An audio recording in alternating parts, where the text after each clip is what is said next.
Karibu sana mpendwa mtazamaji wa Mshindi TV na msikilizaji wetu ambaye unatupata kwenye redio yetu ya Mshindi Radio 104.0 FM. Karibu sana kwa kipindi hiki chetu ambacho kinaangazia mambo ya wanawake ambacho kinaitwa Mwanamke Mshindi. Kwenye hiki kipindi tunaangazia mambo ambayo yanawakumba wanawake kutoka sehemu mbalimbali wa miaka tofauti, wale wachanga na wale ambao ni wazee. Na siku ya leo kama nilivyowaahidi wiki iliyopita ni kwamba tutakuwa na mtumishi wa Mungu Pastor Sally. Kwa maana wiki iliyopita kuna mambo tuliangazia kuhusu mwanamke ambaye ni mchanga, na tukaangalia ni mambo yapi ambao Biblia inamtarajia aweze kuyafanya. Na kama vile niliwaambia ni kwamba hiki kipindi cha Mwanamke Mshindi kimewekwa kwenye mizingi ya Biblia. Na kwa hivyo mambo yote tutakayo tunakuambia kwenye hiki kipindi itakuwa unaweza kuiconfirm through the word of God. Kwa sababu tulisema ya kwamba neno la Mungu ndilo tunalitumia kama kitu cha kipimo cha yale mambo ambayo tunayapata, ambayo tunayasikia, ambayo tunaambia na watu wengine. Tunapima yale maneno kupitia kwa neno la Mungu, kwa sababu neno la Mungu ni kweli na neno la Mungu halizeeki. Kwa hivyo hatuwezi tukasema hapana, tunataka kuangalia mambo kulingana na siku hizi, tunataka kuangalia mambo kulingana na siku za kitambo. Mambo yote tunayangalia kulingana na Biblia. Na kile kitu Mungu alisema kwenye Biblia, hatuwezi tukasema kinazeeka, hatuwezi tukasema ati ni cha kitambo. The word of God is real na inakuwa real time. Hata wakati huu neno la Mungu liko vile vile na linaguzia mambo hata ya sasa ambayo tunayoishi. Na kwa hivyo nawakaribisha sana. Asante sana kwa sababu ya kuwa pamoja nasi, na ninajua kwamba umeweza kuwakaribisha watu wengine waweze kukiona hiki kipindi, kutazama ili waweze kubarikiwa. Mimi naitwa Carol Nzioka, Pastor Carol Nzioka, na kwenye studio zetu tuko na mtumishi wa Mungu ambaye tulikuwa naye pia wiki iliyopita, anaitwa Pastor Sally. Karibu sana Pastor Sally. Thank you so much Pastor Carol. Yes. Wiki iliyopita tulibarikiwa sana. Amen. I thank God. Watu wa Mungu wamebarikiwa. Amen. Tumepata jumbe mbalimbali, watu kwamba wanasema kwamba wamebarikiwa. Kipindi kimekuwa cha muhimu kwa maisha yao. Amen. Kwa sababu wakati mwingine unapata huyu mwanamke ambaye ni mchanga, wakati mwingine anafanya mambo kwa kutokujua. Na sasa katika yale maarifa ulioshiriki nasi wiki iliyopita, yes, tulipata kuelewa vile tunavyofaa kufanya. Amen. Na ni wapi tutaweza kupata mawaidha. Amen. Na ni mambo yapi ambayo tunaweza kuifanya. Na tukakubaliana ya kwamba hawa wanawake ambao ni wachanga watakuwa na utofauti katika maisha yao. Amen. Na kwa hivyo tunashukuru sana. Amen. Karibu sana siku ya leo. Amen. Ikiwa hii ni wiki ya pili ambayo umekuwa pamoja nasi, tukiendelea mahali tuliachia. Tuliachia mahali ambako muda ndio ulituzuilia kuendelea kabisa. Lakini yale masomo yalikuwa yana utamu. Maana tuliweza kuangazia mambo ya vile mwanamke ambaye ni mchanga anafaa kuwa anapata maarifa kutoka kwa wale wanawake ambao wako juu yake, the older women. Yes.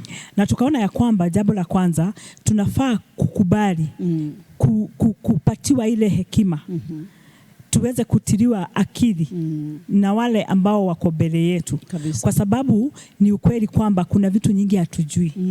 Kwa hivyo lazima tukubali kama wanawake wachanga kuwa tunaweza elezwa kabisa na watu wengine. Yes. Jambo la pili tukaangalia, tukaona ya kwamba mwanamke ambaye ni mchanga anafaa kufunzwa jinsi ya kumpenda mume wake. Exactly. Na tukasema mambo ya muhimu sana kama vile tukaona kwamba mwanamke ambaye ni mchanga anaweza fikiria kwamba anajua kumpenda mume wake.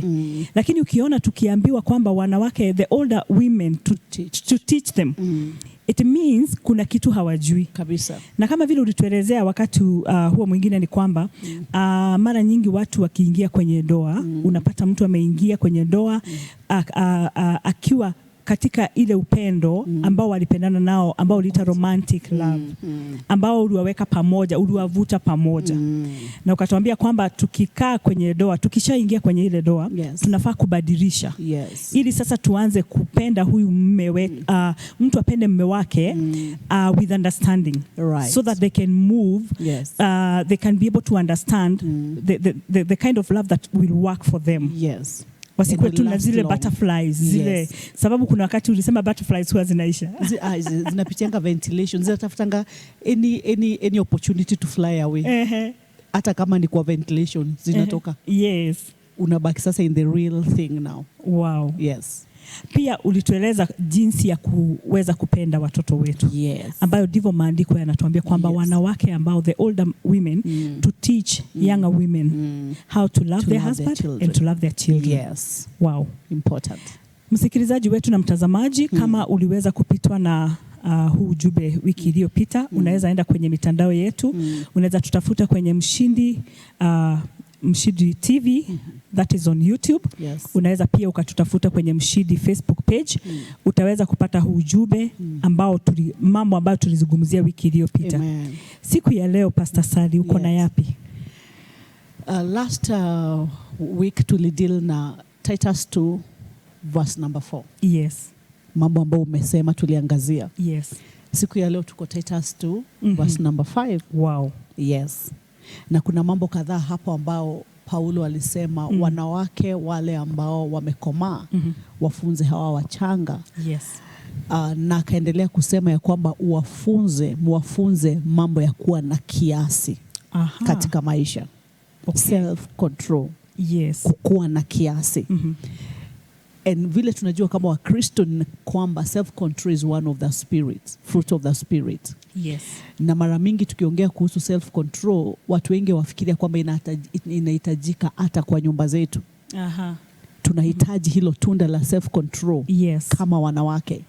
Kwa maana wanawake saa ingine kama hawana hekima wanakosa mipaka.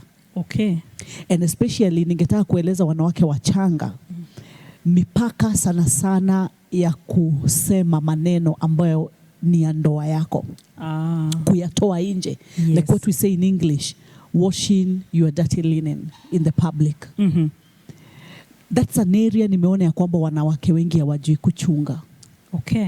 Hawana ile kiasi ya kujua hata kama niko na changamoto kwa hii ndoa. Hata kama kuna mambo hapa hayaendelei vile ningetaka ama venye nilitarajia. I should seek counsel. Remember tulisema last week ya kwamba ni vizuri uwe ni mtu ambaye anafunzika na anaweza funzwa na mtu ambaye ametangulia mbele yako. Yes. Na then tukasema ya kwamba sio kila mtu ako na uweza wa kukushauri. Kwa maana wengine watakushauri vibaya. Itakugharimu kuwe na hekima na kuongozwa na Roho wa Mungu. Kujua ni mambo yapi ninafaa kuyasema. Okay. Ambayo inahusu kwangu. Mambo mengine ambayo tunafikiria tunaenda kuyasema, tunaenda kutafuta ushauri, lakini ni kuanika. Yes. Unaanike mume wako. Na like we said last time, ni kwamba what our husbands desire, the way we show them love is respect. Wakati a man amerealize ya kwamba mambo ya ndoa yake, no matter how bad they could look, no matter how much fault iko upande wake, ya kwamba wewe kama mwanamke umeenda ukayatoa nje, inamuumiza yeye. Okay. It is the nature of a man. Na nafikiria ni kulingana na vile maandiko inasema katika Waefeso 6, Paulo anapoongea kuhusu ndoa. Anasema ya kwamba this is a mystery.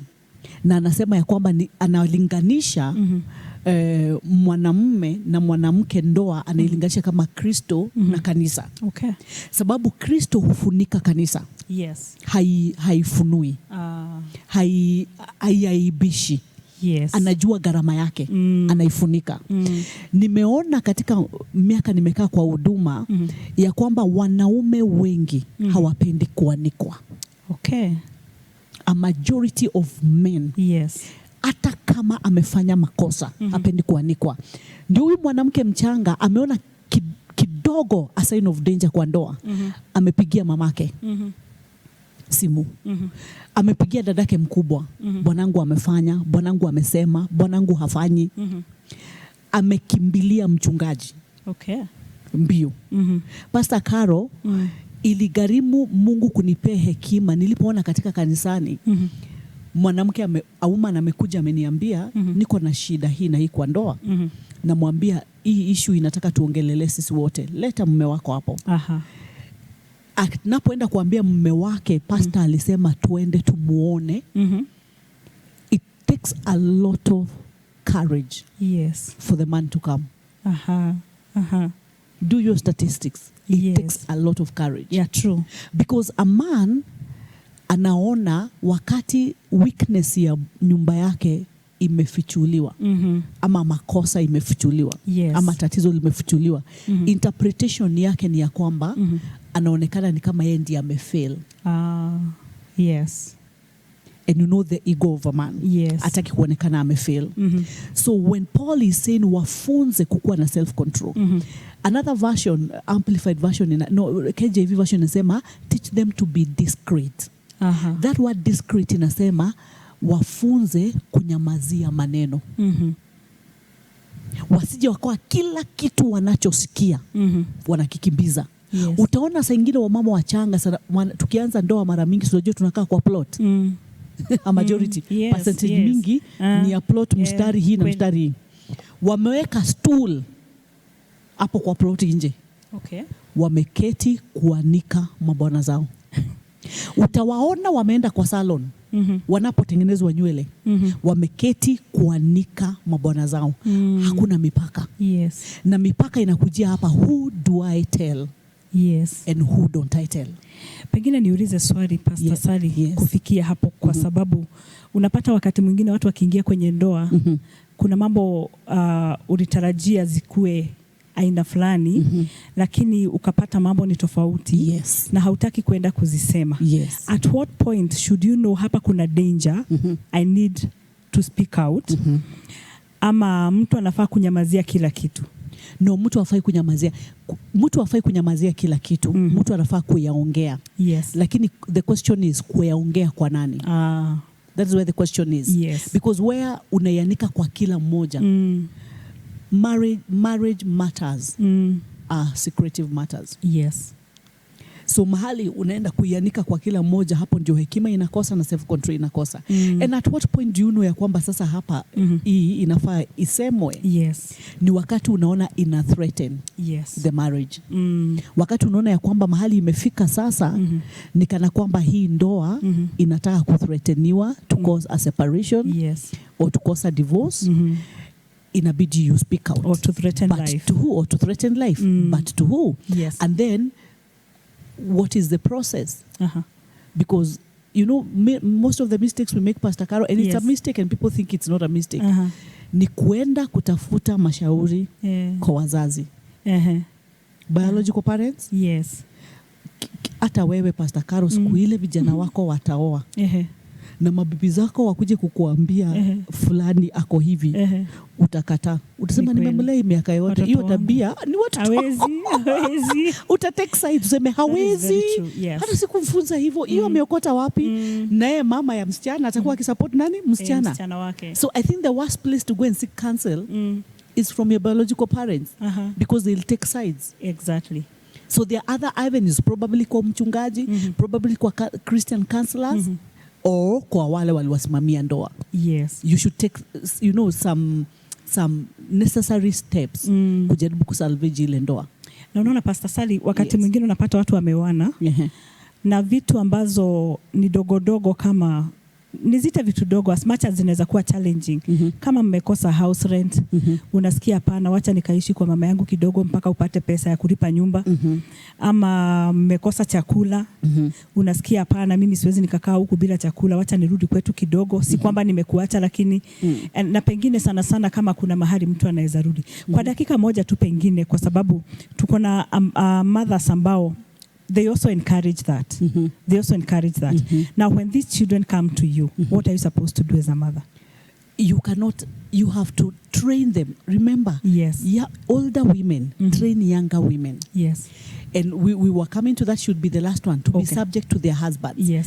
One of the word for subject to their husband is adaptation. Yes. Adapt to something. Yes. It's not just about fitting in somebody's life, but ni kumuelewa pia. Yes. Na Pastor Caro, that question is very good, because you know wakati wa COVID, so many people are affected. Yes. Kikazi. So it means ile lifestyle walikuwa wamezoea hawangeweza kuendelea nayo. Yes. Sometimes if they were living in a rental house, apart place, and then ilikuwa juu na kazi, you remember hata watu walislashiwa salaries, lazima mrudishe maisha yenu chini because mapato pia iko chini.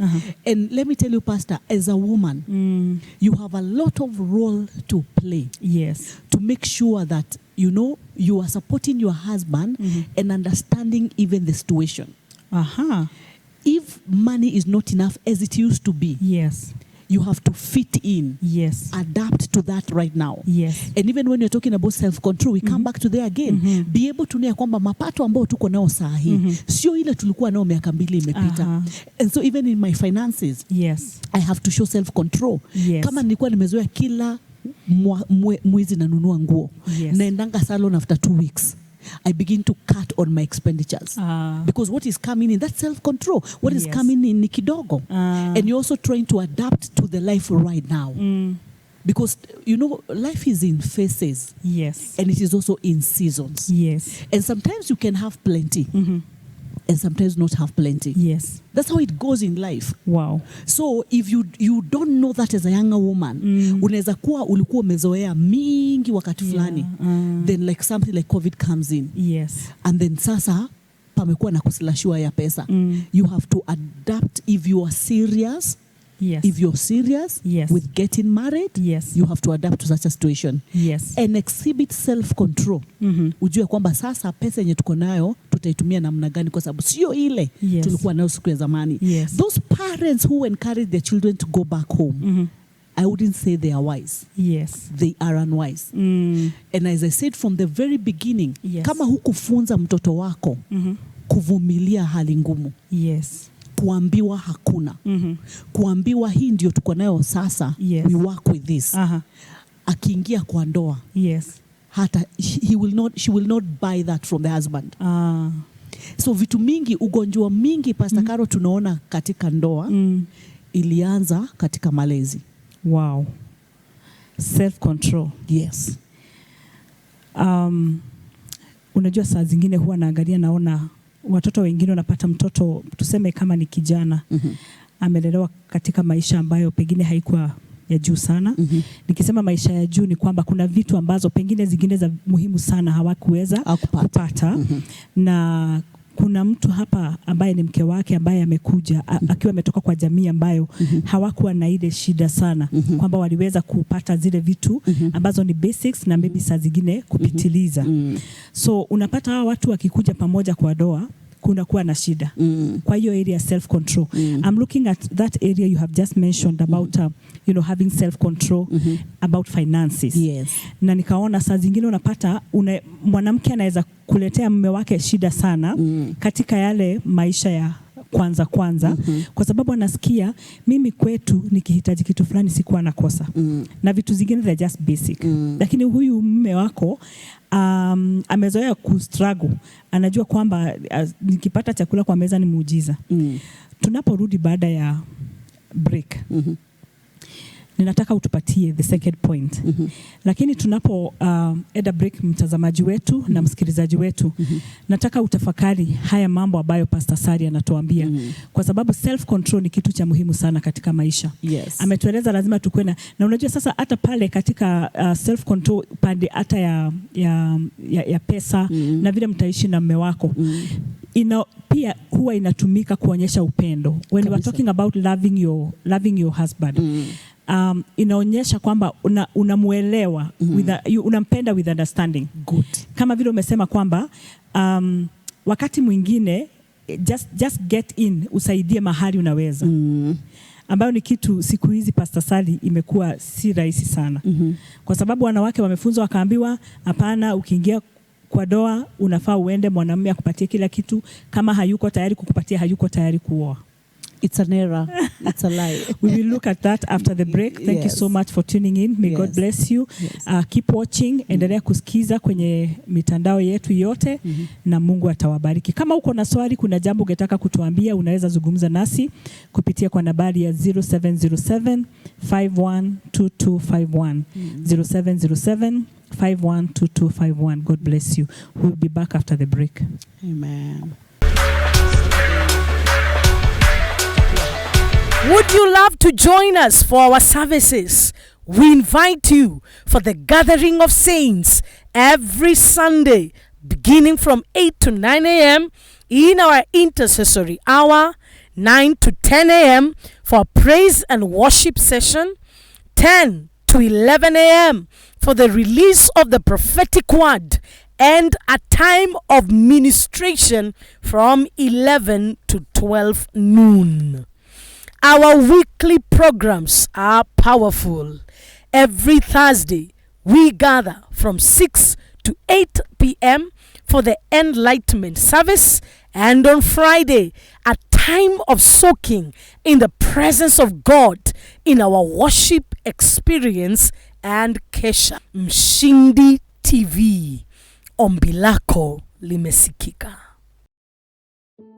Kwa majina yangu naitwa Steven Musembi kutoka shule ya Kristo, yani School of Christ International.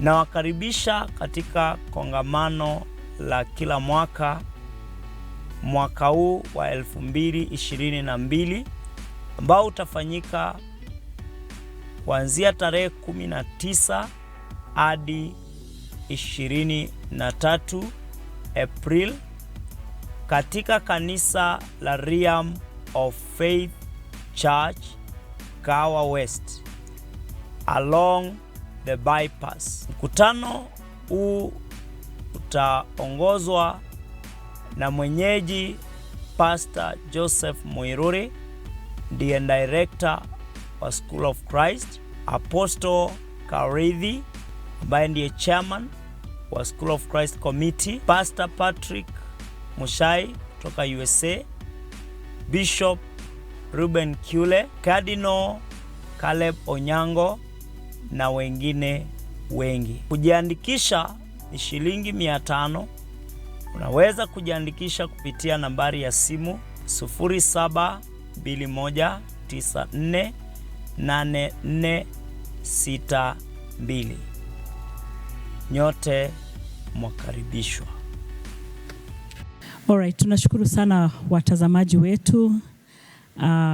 Tunafurahia kwamba uko pamoja nasi siku ya leo na unaendelea kubarikiwa kwenye kipindi chetu cha Mwanamke Mshindi ambacho ukujia kila siku ya Jumamosi saa 2 na ya usiku mpaka saa 3, na siku ya Jumatano saa 2 mpaka saa 3 usiku kwenye redio yetu na TV zetu za Mshindi TV and Radio. Asante sana kwa sababu ya kuzidi kuwa nasi. Kama vile tulivyokuahidi ni kwamba tutakuwa tunamtazamia huyu mwanamke ambaye ni mchanga. Na tunapoendelea pengine nisome haya maandiko kwa sababu pengine Pastor Sali kuna mtu anashangaa haya maneno tunasema yanatoka wapi. Wengine wanataka waone tumeshika Biblia. Ndio maana nimeshika Biblia kidogo ndio wajue haya maneno tunazungumzia yanatoka kwenye Biblia. Yes. Na kwa hivyo tulikuwa tunaangalia kwenye kitabu cha Tito chapter 2, that is Titus chapter 2. Na wiki iliyopita tukaangalia verse 4, na leo tulikuwa tunatazamia tuangalie huo mstari wa 5 ambao unasema na kuwa wenye kiasi, ambayo ndio ile tulikuwa tunazungumzia hapo awali kabla hatujaenda break, na kuwa safi, kufanya kazi nyumbani mwao, kuwa wema, kuwatii waume zao wenyewe, ili neno la Mungu lisitukanwe. Ina maana kwamba kuna jinsi mtu anaweza ishi mpaka neno la Mungu litukanwe. Na mara mingi pastor umesikia watu wakisema na huyo usema ameokoka. Aha. Hiyo ni jina la Mungu likitukanwa. Na nasema ni waite Mungu jina mbaya. Sasa wokovu ndio hii. Sasa wokovu ndio hii. The name of the Lord is being blasphemed. Wow. Sasa wokovu ndio hiyo. Umeokoka na watu wanasikia kwa plot vile unarusha mdomo ukitukana mume wako. Wokovu ndio ni ya mama nani? Hakuna self control. Anachukuanga Biblia Sunday akienda kanisani. Na wanaleta ushirika kwake Friday. Hiyo ndio wokovu. The name of the Lord is being blasphemed. Wow. Yes. Mtazamaji wetu, unajua kwamba wewe hautaki kufanya neno la Mungu litukanwe. Kwa hivyo stay tuned ili uweze kujua ni aje kama mwanamke mchanga unafaa kuishi ili jina la Mungu lisitukanwe. Kabisa. Pastor Sally, ulikuwa utupatie pointi ya pili. nilikuwa niende kwa hiyo point ambayo inasema ya kwamba na uwafunze kukuwa watakatifu ama wasafi. Yes. Biblia ya Kizungu inasema na muwafunze, teach them, train them to be pure. Okay. And that word purity ikitumika kwa Biblia sana sana inatumikanga ikiongelea kuhusu mambo ya fidelity. Okay. Pastor Caro, the statistics are shocking. That even married people are not pure in marriage. Hakuna ile utakatifu katika ndoa. Na kitu kinachoshangaza ni hii wakati Paulo anasema na ufunze the young women. Tunafikiria kwamba ikifika ni mambo ya cheating iko upande wa men. Yes. Hivyo ndivyo tumejua. Ndio tumejua. Yes. And we said times have changed. Ya kwamba saa hii a number of people who are cheating are married women. Wow. Yes. Okay. So that's why Paul alikuwa sema na muwafunze to be pure, to be chaste. Yes. Because hii generation ilisema ambao tuko saa hii ni ile Paul alisema in the last days dangerous times will come.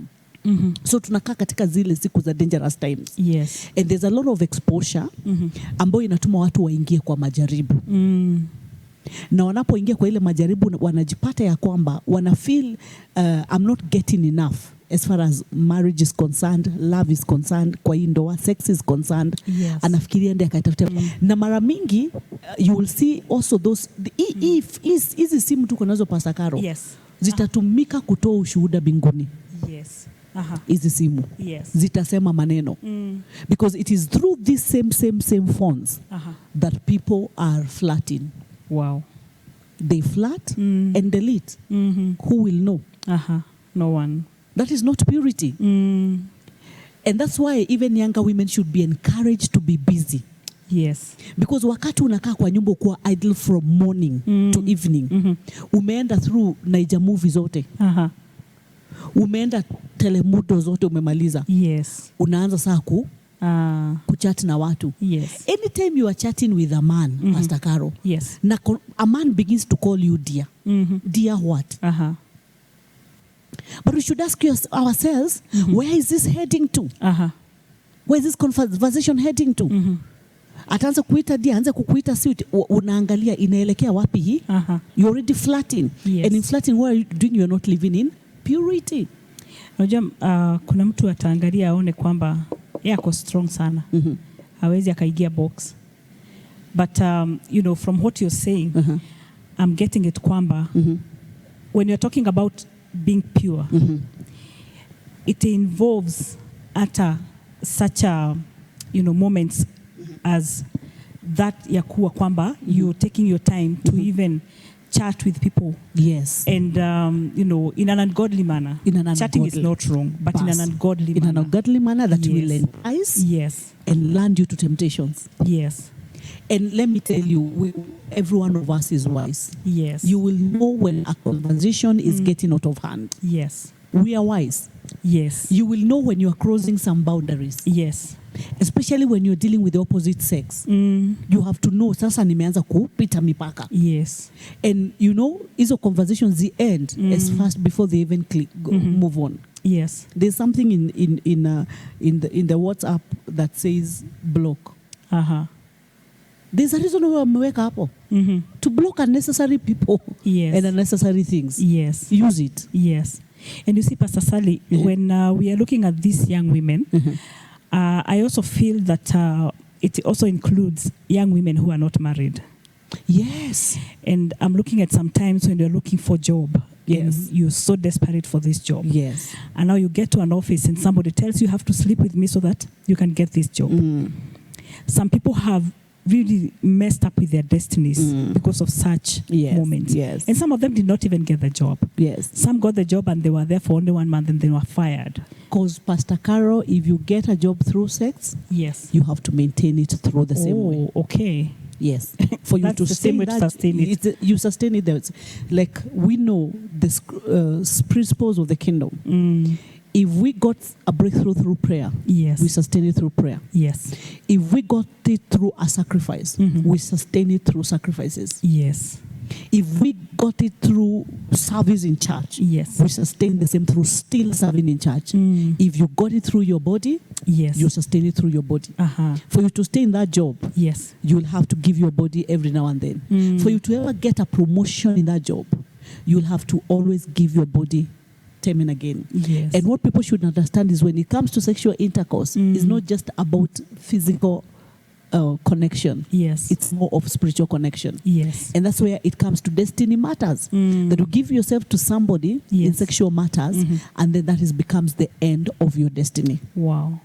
And that's where people should Sad. be very careful. So when you're talking to the young women about being chaste and pure, they have to look all around. Where is there possible loopholes for the enemy to come in and Yes. defile me? Uh-huh. Which people can the enemy use to defile me? Yes. Also on purity, we can even talk about our dressing. Mm-hmm. You know, Yes. it's about my dress, my choice in this generation. I tell you. Boy.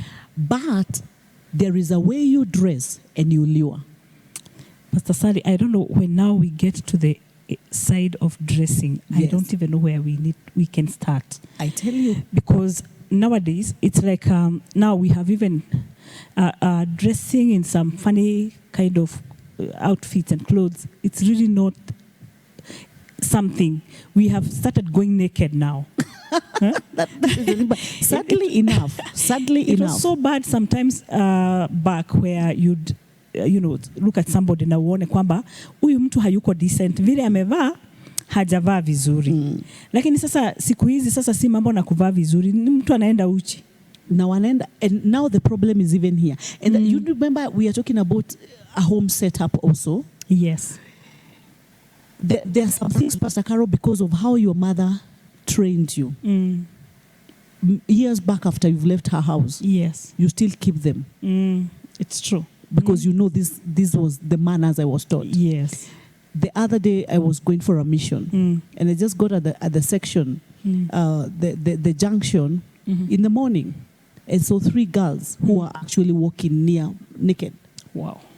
And it disturbed me that I was supposed to pick some of the pastors to go with them, and I forgot. Oh my. I just, I stopped the car to watch them. When I was done with the movie and wondering in my head, you know what came to my head? I thought, Yes. hawa watoto wametoka kwa nyumba iko na mama. That was what I asked myself. Hawa watoto wametoka kwa nyumba iko na mama. Because I felt like ni watoto wadogo. Probably in 18, 19. Yes. Nikasema kama wametoka kwa nyumba iko na mama, huyo mama alikuwa na nafasi ya kuambia, you don't dress like this. Yes. You don't go outside naked. So mimi mwenyewe nikakuwa confused. Yes. Until I drove off. Nilikuja, nilipofika Rwaka ndio nilikumbuka I was supposed to pick the pastors. Yes. I drove back. Yes. I asked myself, I am a woman. What about men? Yes. How much are they lured with Yes. such kind of a scenario? So even when it comes to young women, in chaste matters, na upande wa kuwa wasafi na watakatifu na kuwa pure, it is important we tell them that there are some parts of our bodies that are for us. Yes. And if you're married, for your husband. Yes. Na sio za watu wote. Yes. Even when the Bible is talking about the analogy ya mwili wa Kristo, inaanza kupeana mwili wa Kristo ikilinganisha na mwili wa mwanadamu. Yes. Paulo anasema na kuna sehemu fulani ambazo ni muhimu, lakini tunazichukua kwa uzito na kuzificha. He says that in that analogy. Yes. But now this generation hakuna sehemu ya kuficha. Unapata mtu ako na babake kwa what is it called? Wameenda coast, wana swim, wamevaa vitu zingine hapo, hata haoni kama ni kitu. Imagine. Unaona mtu na unajua saa zingine si vibaya unajua sasa pale kwa maji kuna vile watu huvalia. Lakini kama umefunzwa, kama kuna kitu unaelewa, hawezi enda na baba yako mzazi na ukubali kuvaa hivyo. Hawezi. Hata kama kuna mababa wengine wako tu hapo, lakini hiyo inaweza kuwa afadhali. Lakini sasa unapata mtu amekaa chini, wako sitting, amevaa kinyasa, amekelea miguu juu na watch TV babake akiwa hapo. Alafu aolewe. Aendelee na hiyo tabia. Mume wake hawezi akamwambia usivae hivyo, kwa maana babake hakumwambia ni mbaya na mamake hakuikosoa. So mnajaribu kumwambia nini ativaa vizuri, jifunike? Ni ngumu. Ni ngumu. But let me tell you the truth. Tuongele sasa wanawake wachanga tuwaambie ukweli. We talk about wife material. Any husband or any man, let me put it, any man who is serious with you. Yes. Hata wahi kuchagua ukue mke wake wakati unavaa ukiwa naked. Ukiwahi pata mwanamume anakuchagua kama umevalia vile, ujue mwanaume ni fisi. Not a husband material. Mwanamume mwenye akona akili timamu na anatamani kukaa na wewe kwa nyumba, ajenge maisha, akuone kwa barabara. Yes. Umevaa nguo huku kila kitu iko nje. Uko uchi kila mahali. Atasema na hii sasa hii siwezi chukua. Yes. Sababu anaangalia anaona number 1 hii si example mzuri kwa watoto wangu. Number 2 anakuangalia hivi anashanga unaweza pelekea mama yangu kweli? Pastor Caro, I tell my daughters like now I have a daughter who is anaenda kupelekwa kuintroduciwa. Yes. The first thing I tell them, no trousers. Yes. Niite mshamba. Shauri yako. Yes. And I tell them no short dress. Na nawaambia mimi ndio nawaambia kitu utavaa hiyo siku. Ushoneshe nguo yenye imepita magoti na mbali. You're going to face your in-laws. Yes. Watu wengine wanasema si ni kupretend. Mbona niende niwaone na nguo mrefu alafu nikuje nivae trousers? Ni kukosa hekima. Yes. If your husband is comfortable with the trousers, well and good. Yes. But your mother-in-law might not be comfortable with it. Yes. Or hata kama your mother-in-law is comfortable nayo, the first image una present. Yes. You should present an image of a marriageable. Yes. Wow. And you should also present an image ya kwamba I take good care of your son. Sasa umeenda na trouser tight. Siku zetu hata ungeenda not hata mimi I can't go to my mother-in-law. I wear trousers, Pastor Caro. Yes. But I can never ever go to my mother-in-law kama nimevaa trouser. Pastor Sari, tutachapwa mawe sasa hapo mahali tunaelekea. Mahali tunaelekea, unajua siku hizo watu wanasema sasa ima wameenda kwa wapi sasa, hiyo maneno haingii kwa sababu watu wamebadilishwa mawazo kabisa. Na vitu zingine kama hizi tunapozizungumzia, unajua sisi tunasema tu vitu ambazo zinafaa. Kwa hivyo it is upon you, msikilizaji wangu na mtazamaji wangu, kushika kile kitu ambacho ni cha muhimu katika maisha yako. Ni muhimu kuelewa kwamba hii mambo tunawaambia ile mambo ambayo tumeagizwa na Mungu kuwaambia. Kama Pastor Sari anavyosema ni kwamba kama wewe ni mwanamke ambaye ni mchanga, ambaye you are a younger mother, a younger woman, you need to be very careful even on how you dress. You need to be very careful to make sure that you keep your purity. Usijichanganye, usianze kuenda ukishikwa tu na watu huku kwa barabara mpaka na uwe ni mke wa wenyewe. Tafadhali ni muhimu kukua tunaelewa haya mambo na tujue mahali kwa kuweka mipaka. Asante sana kwa kuzidi kwa pamoja nasi. Tunashukuru Mungu sana kwa sababu ya vile anavyotuelekeza. Na pengine kabla hatujaenda break ni kuulize kama kama uko na swali, kama uko na kitu ambacho ungetaka kuuliza ama kitu umefurahia, kama kuna kitu umesoma mpaka hapo tumefikia, unaweza katutumia ujumbe mfupi kwa 0707 512251 0707 512251.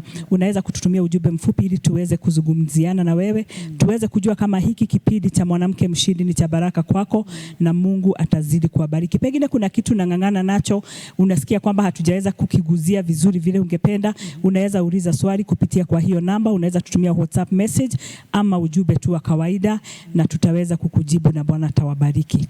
Tunapoenda break ni muhimu niwaulize kama unaishi maeneo ya Kahawa West, kama unaishi maeneo ya Maziwa, kama unaishi maeneo ya Githurai na uko na mtoto mdogo ambaye yako mwaka mmoja kwenda mpaka miaka mitatu, ambaye pengine unajua kwamba ako mahali ambako hautaki kuweka msichana nyumbani, hautaki kukua na house help ama umekosa, ama ungependa akue mahali atafunzwa vizuri mafunzo ama kulelewa vizuri, kuangaliwa vizuri. Kama unatafuta mahali kama pale, unaweza kuenda katika kanisa la CCMI, Center for Christ Ministries International. Wako na daycare ambayo itakuangalilia huyo mtoto wako vizuri vizuri vizuri. Tuko na walimu pale ambao wana upendo wa Yesu Kristo. Huyo mtoto akikuja pale ataangaliwa vizuri, atalishwa vizuri, utamwacha pale na ukue uko na amani hata ukiwa kazini. Manake siku hizi unapata watu wengi wako na challenge. Unaweka msichana leo, unapata kesho ameenda, na pengine inabidi hata unapoteza kazi yako. Usikubali kupoteza kazi yako, kwa sababu Christ Like Daycare iko pale kwa sababu yako. Iko pale Maziwa katika kanisa la CCMI. Kama uko na mtoto wa mwaka mmoja mpaka miaka 3, unaweza kumpeleka pale. Kuna watu ambao wako na Mungu, watamfunza huyo mtoto wako mambo ya kiungu, watamwangalia vizuri, wakijua kwamba wanaangalia watu ambao ndio watakuwa generation ya kesho. Si vile unapeleka watoto wengine kwa daycare. Unapata watu wengine, Pastor Sally, wako pale lakini wametumwa. Kuna watu wameweka daycare lakini ni watumwa wa shetani kabisa, kwa sababu kazi yao ni kukuja kuiba nyota na destinies za watoto. Ukipeleka mtoto wako pale Christ Like Daycare, Christ Like Tender Care, Maziwa, Kahawa West, ataweza kuangaliwa vizuri na utafurahia. God bless you. Would you love to join us for our services? We invite you for the gathering of saints every Sunday, beginning from 8 to 9 a.m. in our intercessory hour, 9 to 10 a.m. for praise and worship session, 10 to 11 a.m. for the release of the prophetic word, and a time of ministration from 11 to 12 noon. Our weekly programs are powerful. Every Thursday, we gather from 6 to 8 p.m. for the enlightenment service, and on Friday, a time of soaking in the presence of God in our worship experience and kesha. Mshindi TV, ombi lako limesikika. Kwa majina yangu naitwa Steven Musembi kutoka shule ya Kristo, yani School of Christ International. Na wakaribisha katika kongamano la kila mwaka huu wa 2022 ambao utafanyika kuanzia tarehe 19 hadi 23 April katika kanisa la Realm of Faith Church, Kahawa West, along the bypass. Mkutano huu utaongozwa na mwenyeji Pastor Joseph Muiruri, ndiye director wa School of Christ, Apostle Karidhi ambaye ndiye chairman wa School of Christ Committee, Pastor Patrick Mushai kutoka USA, Bishop Ruben Kule, Cardinal Caleb Onyango na wengine wengi. Kujiandikisha ni shilingi 500. Unaweza kujiandikisha kupitia nambari ya simu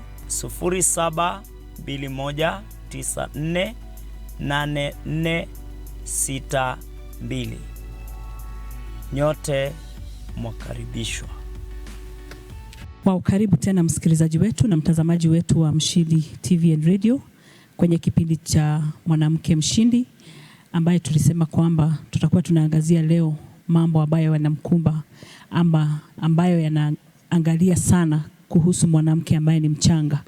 Na tumeangalia mambo kadhaa leo tukiwa na Pastor Sally, ametuelekeza vizuri kuhusu zile vitu ambazo ziko expected kufanyika katika maisha ya mwanamke ambaye ni mchanga. Jambo la kwanza akatuambia anafaa kuwa na self control. Yes.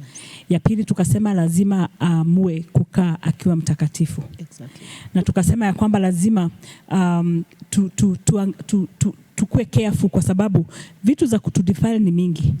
Na tusiangalie mambo tuone ni kama sasa this is the only hope that we have, mpaka tunajipeana. Hata unapata mwanamke amepeana mwili wake, ama mwanamke amekuwa msubuhu sana. Wakati tulikuwa tunaongea mambo ya self control, unapata ameshindwa hata kujicontrol. Hata Pastor Sally, kitu kingine, hata katika chakula mtu anashindwa kujua atakula kiasi gani. Kweli. Unapata mtu aliolewa akiwa number 1. Yes, exactly. Lakini sasa all of a sudden in a few days mtu amejaa. Unaona? Until bwanake akimwangalia ule mtu aliona akimleta kwa nyumba hayupo tena. Hayuko. Alafu unapata saa zingine unapata kama mwingine aliniambia kwamba mke wake anakulaga mkate mzima peke yake. Imagine. So unapata hana shida kununua mkate, but he is worried kwamba huyu mama anakula mkate mzima bofru peke yake. Akiwa peke yake anamaliza. Na mama yani hata alikuwa ananiambia mke wake akiwa hapo, na mke wake haoni kama ni kitu. Haoni kama ni kitu kwa sababu yeye anaona tu ni fun. Na hiyo inakuaga ile ya kukunywa chai. Ya ile sasa zile tu ni snack. Ni snack. Bado kutakuwa na lunch. So saa zingine unapata self control iko katika mambo mingi. Unajua wakati wa kuongea, wakati si wa kuongea. Wakati hata wa kuenda out na marafiki zako na wakati haufai kuenda. Hasa mtu akiolewa ni vizuri ukajua kwamba si kila wakati sasa unaenda vile ulikuwa unaenda na marafiki zako. Exactly. Kama walikuwa wamepanga tutakuwa tunaenda siku fulani mahali fulani, si lazima ikuwe hivyo. Kabisa. I believe that is part of self control. Yes. Unajua mambo ya kupima pesa, mambo ya kupima maisha yako, masaa yako, usingizi pia. Yes. Unapata mtu anaweza lala mpaka saa 6 bado ako kwa kitanda. Imagine. Ati kwa sababu haendi job. Mbaba anaenda kazi, anarudi, anapata nyumba vile tu aliacha, mahali aliacha kiatu yake, mahali kitanda next. Kiko hata akijatengenezwa. Tunaenda kwa topic, another point which is very key. Let me not preempt. Yes. Yes. Tunaenda hapo ambapo Paulo alisema ya kwamba muwafunze kukuwa homemakers. Other versions inasema muwafunze kufanya kazi nyumbani, Kiswahili. Yes. Another version inasema muwafunze kukuwa homekeepers. Okay. Now shida iko hapa ya kwamba we have empowered the girl child too much. Kama ule halali hadi saa 6, kuna ule anaamka kwenda kazini, the majority. Yes. Ni wale wanaamka kwenda kazini kutafuta. Wanaleta ile balancing, ile support kwa family. Yes. Ya kwamba a man can bring this and I can also bring this, which is very beautiful. But then haimaanishi kwamba kwa sababu wewe uko a career woman or a business woman. Yes. Haimaanishi kwamba majukumu ya nyumba hauwezi ukayafanya.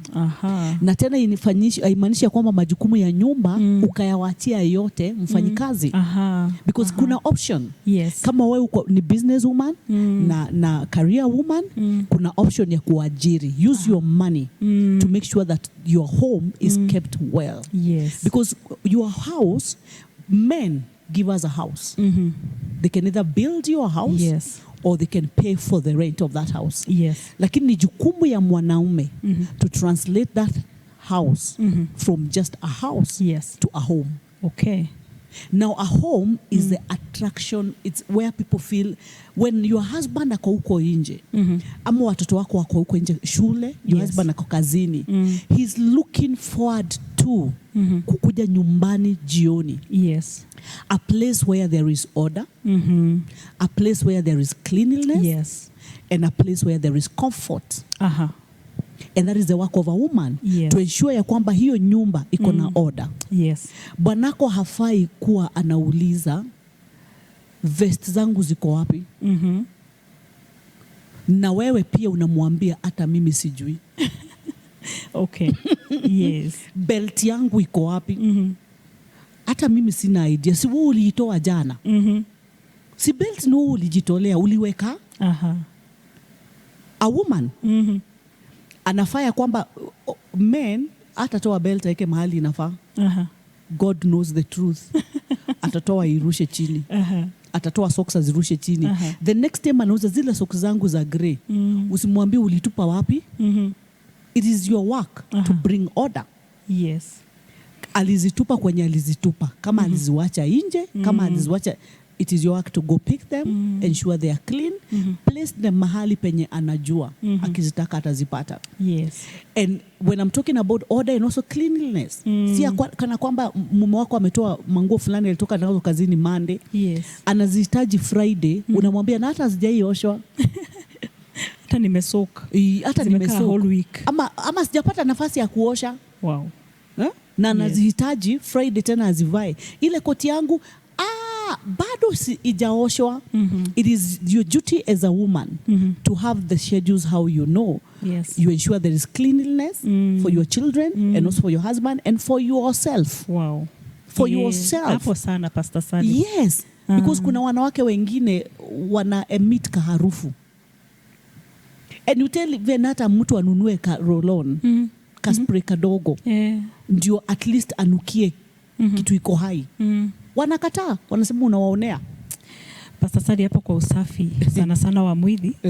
Yes. Kumefukuza wanaume wengi sana nyumbani. Sana. Kwa sababu mtu anaimaginigi naenda ile nyumba. Huyu mama ni kweli ameshinda akifanya kazi. Pengine tuseme yeye amefanya homemaking. Nyumba iko safi, chakula amepika kitamu. Ameshinda akiwa busy sana, lakini hajaoga. Kwa sababu alioga asubuhi venye aliamka. Sasa amefanya hizo kazi zote, haoni haja ya kuoga tena. Ameshinda akipika chapo na dengu, akienda kwa beda ananuka tu chapo na dengu. Asifanya usafi wa mwili, ananuka bado chapo na dengu. Yes. But when we talk about a homekeeper, we are talking about order, cleanliness for yourself and for the environment. Yes. Kuna mama, especially now, let's come to young mothers. Young mothers wanalea watoto wadogo. Huyu mtoto anatumia diapers. Umemshamtoa diapers, umewekelea kwa kiti. O mtoto umemweka tu bila diapers kwa kiti, amekojoa mahali pale. Kiti, harufu ya makojoa ya mtoto. Kitambo itoke kwa kiti. Yes. It will take time. Yes. So you're not being keen about kuweka mtoto wako kuwe na diapers. Asiende akikojolea kila mahali. Amekojolea kitanda yenyu, amekojolea viti zenyu. Yes. When the husband is coming home, kitu ya kwanza inampata harufu ya mlango. Ni mnuko ya makojo. Wow. Yeah. Ushamfukuza. Aende akatafute comfort somewhere else, ama aende akaekae na huko nje angoje masaa iende, at least apunguze masaa ya kunukiwa na mkoje usiku. You know, Pastor Caro, it's so sad. Yes. That one day I was doing a seminar for women, I won't say where. Yes. Na kuka happen because now kuna seminar, keyboardist wao akaambiwa akue. Yes. So alinisikia nikiongea sababu alikuwa anapiga keyboard. Baada ya ibada, akaja hakuniongelesha, aliongea na PA wangu. Yes. Akamwambia nilitamani mke wangu angekuja hii seminar. Na Pastor Sally alipokuwa anaongea hakujua anaongea kuhusu nini, kwa sababu sio mara moja ama mbili ama tatu ama nne. Nimekuja kwa nyumba nikakalia pupu. Hata kwa kitanda yao. Mtoto anawekwa huko, anaendea choo huko. Kwa viti anaendea choo huko. Na bibi yake ana mbio. Si tunalea. Yes, tunalea. Hana mbio. And that man said, and he's a keyboardist in that church, he said, iyo nyumba imemput off. Wow. So when Paul is saying, tell them, teach them to be homekeepers. Wajipange kwa nyumba. Unapata mwanamke anapiga simu ni 6, anaambia bwanake akitoka job, hey, Baba Mark, unikujia na nyanya na kitunguu na sukuma za sapa. Baba Mark anatoka job, apitie soko. Unajua me like giving an example with my husband. Yes. Apitie soko, akifinya nyanya. Kiuza mama mboga.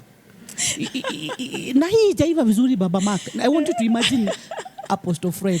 Yes. God forbid. Yes. Ako kwa soko, maziwa ameinama. Anasema na hizi managu sio fresh sana. Your husband. Yes. To me that is disrespectful. Especially when you had time to do that. Yes, you had the whole day to do it. Yes. And even if you didn't have the whole day to do it, you can still plan yourself. Yes. Wewe mbona usipitie usoko ukileta hizo vitu? Usipitie ukileta hizo vitu. And then I normally say you can plan yourself in such a way that by the time your husband is coming home, either by the help of coming early, planning your time early, umejipanga vile, by the time yeye anakuja kufika nyumbani, umesha pika chakula mzuri, na umesha iset vizuri, akuje akule, instead kumtuma hizo errands, enda uniletee, pitia leta nini, sijui nimesahau saumu, leta. And that is not a homekeeper. Pastor Sally, pengine kuna mtu mahali anauliza sasa, karum kangu ni kadogo. Pengine unapata mtu anaishi kanyumba kadogo sana. Ambako unapata kitanda iko hapa, inabidi wapikie hapo nyuma ya mlango, na wako na mtoto, na nyumba hawana mahali kwa kuweka vitu zingine. Sasa pengine anatuangalia nasema pengine nyinyi ni venye hamuelewi nyumba yangu ni dogo, siwezi nikaitengeneza. What can you tell this woman? Na pia haelewi tulianza kwa hako. Hata haelewi tu kuanza kwa nyumba kubwa. Yes. Tulianza hapo kwa bedsitter. Tulianza hapo bed iko hapa, na jiko iko hapa. Exactly. Tulianza huko. When you are a homemaker, it's not about the size of a house. No. Yes. It's about your ability as a woman Yes. to translate a house to a home. Ah. It's not about the size of a house. Yes. The bed can be here and the kitchen here. Yes. And everything else around. But ukiingia kwa hiyo nyumba, Yes. you can tell hii nyumba siyo ya bachelor. There's a woman here. Yes. Because the place is clean. And as we finish the other point, I want to say it's not just about cleanliness. A home Yes. is also about peace. Yes. Peace is very important. You can have that small house Yes. or a mansion. Yes. But kama wewe ni mwanamke umeamua hii nyumba itakuwa na amani, even if it's a mansion, Yes. you'll not only drive your husband away, even Yes. your children. Exactly. So you keep the place clean and let people have peace of mind when they Yes. come home. That is true. Yes. I have seen some women unapata the house may even be very small but unapata kama ni mitungi hata hakunaga maji huko kwao, lakini sasa amepanga mitungi kwa hiyo nyumba. Unashangaa hiyo mitungi yote imetoshaje kwa hiyo nyumba. Imepangwa vizuri, ikafunikwa. Yes. Unapata hapa kama ni vyombo zimepangwa hata kama zimefika kwa kutoka chini mpaka huko juu. Yes. Lakini zimewekwa inawe, unaona hapa kuna mtu. Very neat. Yes, unapata huyo mtu sufuria imetengenezwa vizuri. So hautaingia upate hii kuna uji iko chini ya kitanda. Unapata kiatu ndio saa zingine unapata iliingia ndani ya ile sufuria unataka kupika next nayo. Ati kwa sababu kuna kanyumba kadogo. Unapata vidudu za aina zozote. Exactly. Sababu vyombo hazioshangwi. Yes, that is very true. That's not a homemaker. There's I don't know whether we have time, but there's a story of a certain woman in the Bible. Not a story. Yes.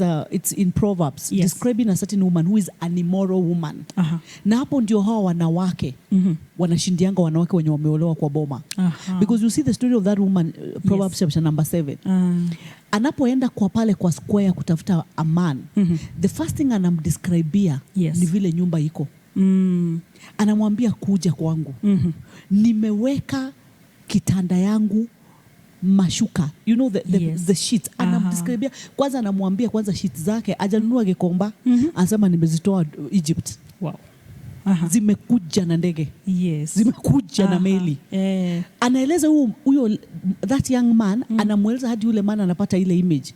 Anamwambia vile ameweka incense, manukato kwa hiyo nyumba.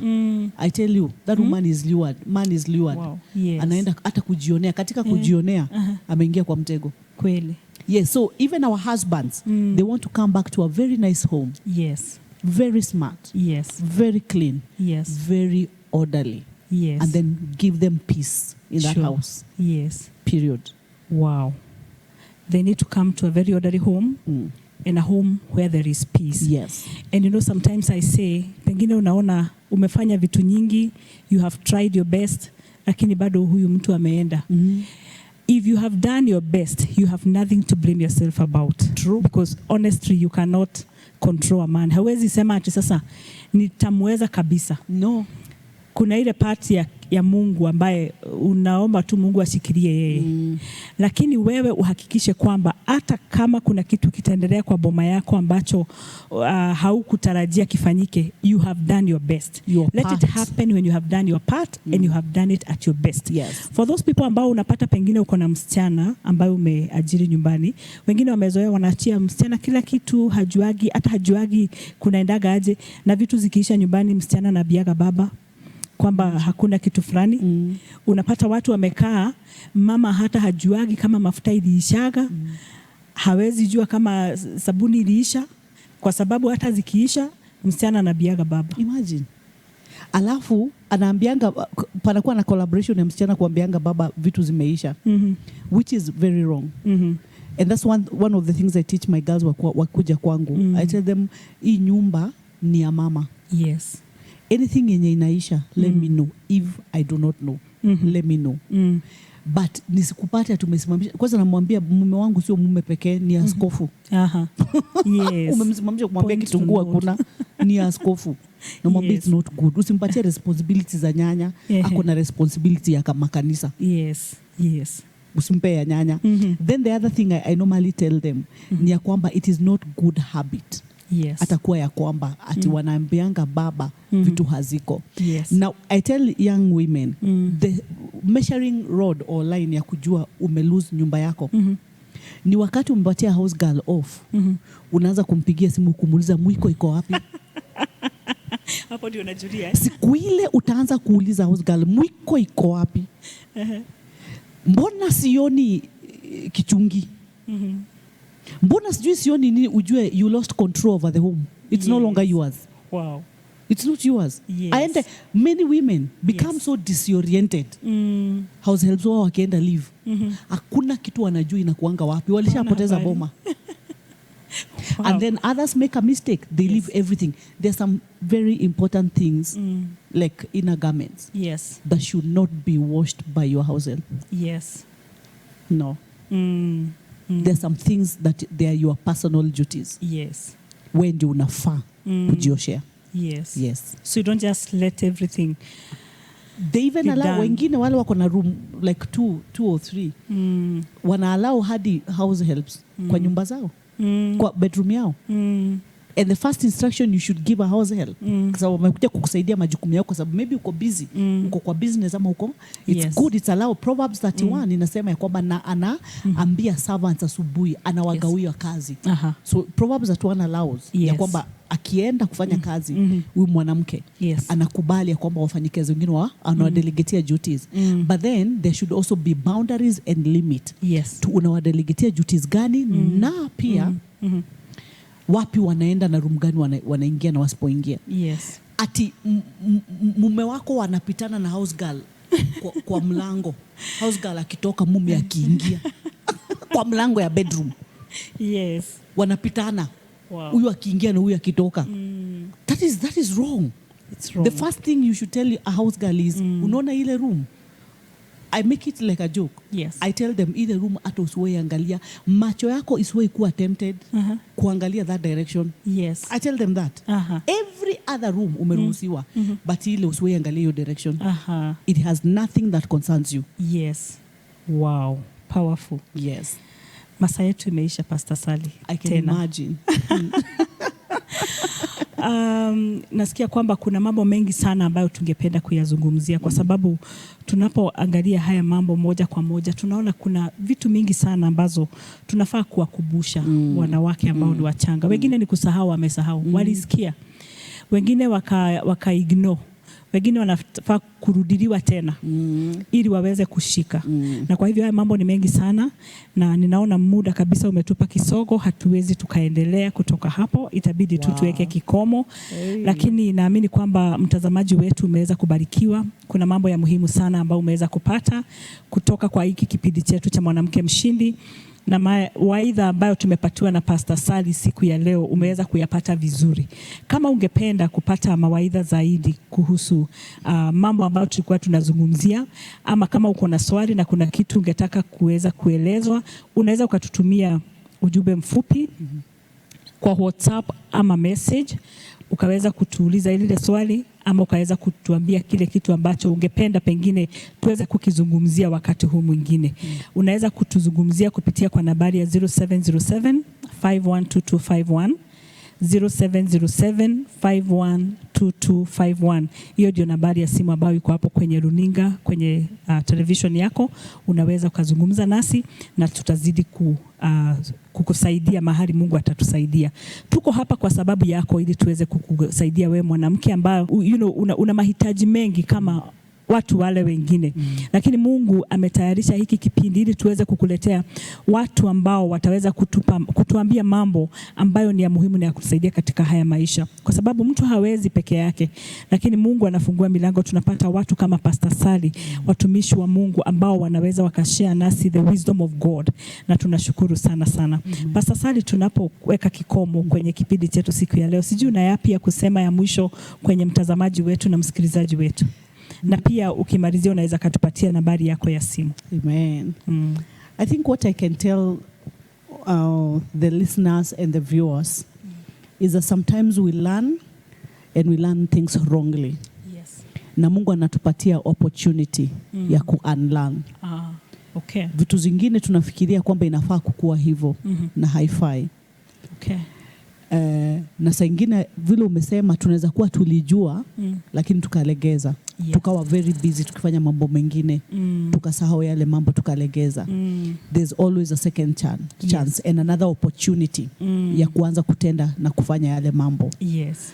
Na la mwisho kabisa ni kusema ya kwamba have a teachable spirit. Ukijifanya ya kwamba unajua yote. Yes. Na ujifanya ya kwamba kuna watu hata yale wanajua ambao ni wrong. Wanajifanya wanajua na wanajua ni wrong. Yes. Na hataki kubadilika. Yes. And that's where now inafika mahali hata ukimfunza hawezi funzika. If you want to do well in this life and not only in marriage. Hata katika huduma. Yes. Few times I've met you, I've learned. Yes. If you don't have a teachable spirit, you will never learn. Sure. Na sasa utakaa kwa era yako. In an era, in falsehood, in lie. Yes. And you'll never have major breakthroughs. Even in business, even in career, God always gives us opportunities to keep learning. Yes. Yes.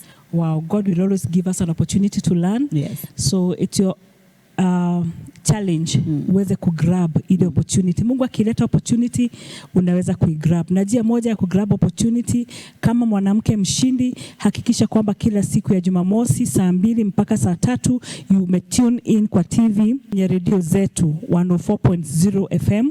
Utaweza kutupata na kwenye mitandao yetu ya Mshindi Media. Mshindi.media, na unaweza tupata pia kwa YouTube Mshindi TV, unaweza tupata kwa Facebook Mshindi Radio and TV, ili uweze kupata mawaidha mengi, uweze kupata mafunzo mengi. Hiyo ni njia moja ya kuweza kuelimika na kusaidika. God bless you. Asante sana. Naitwa Pastor Caro. Unaweza kutupata kwa 0707 512251 kama uko na swali ama kuna jambo ungetaka kusema. Pastor Sari, pengine unaweza tupatie nambari yako ya simu ili kama kuna mtu angependa kuuliza swali kwa jambo fulani anaweza akapata kutoka kwako. Oh, thank you Pastor Caro for the opportunity. Nambari yangu ya simu ni 0720 260752. Nirudie tena 0720 260752. God bless you. Amen. Thank you so much. God bless you. Mbarikiwe sana. Tuonane wiki ijayo. Asanteni. Amen.